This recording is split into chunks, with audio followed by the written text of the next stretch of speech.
going to show you how to make spots. I'm using 2 colours of yarn and my medium pom-pom maker. You have to build up a wedge shape which will create the round for a spot. And to do that, you start in the middle of your maker, and I'm going to wind 50 times. I'm going to wind 5 times to one side and then 5 times back to the centre, making 10. And then I'm going to do the same on the other side. So 5 times and then 5 times back to the centre.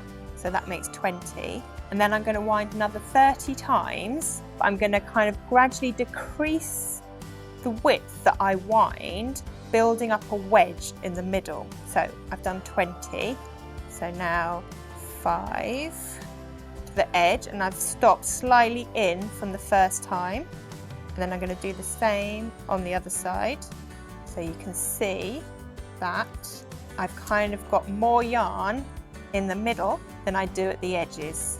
So that's your wedge shape, which is going to make your spot. And then I'm going to create a ring around it in a different colour. So I've got this pink, and I'm going to wrap 5 times either side. 3, 4, 5. So I've done 5 on that side, and now I'm going to do 5 on the other side. So I've got 5 on each side like that, and then I'm going to wrap over the top, so covering completely the peppermint yarn. I've done that, and then I'm going to trim it and just hide that bit of yarn.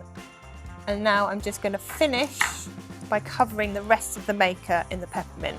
Whilst there isn't any other yarn on the maker, I kind of use this thumb to hold the yarn in place. And then I'm going to gradually start winding and filling in until it's as thick as the pink section. And now I'm going to flip over and fill in the other side.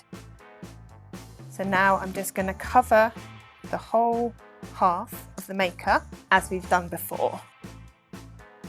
As is the nature of this kind of pom-pom, you do tend to end up with more yarn in the middle in this kind of bit. It doesn't really matter, because if you tried to completely level it all out, you wouldn't really be able to close your maker. So don't worry if they're looking a little bit wonky, it's okay.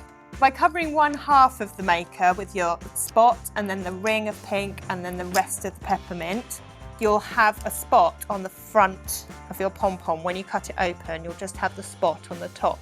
You can easily just cover the back with one colour.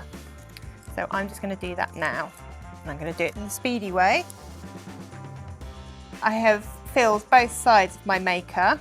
With the more intricate pom-poms, you kind of naturally just end up with a slightly fuller maker. So you just have to be careful with your clips and keeping your pom-pom closed when you're trimming it. Now the moment of truth. Do we have a ring? So now you can see you've got a nice ring of pink around a little spot of turquoise there. So I'm just going to cut open the second half. I think that one's going to be okay. So just going to finish that off.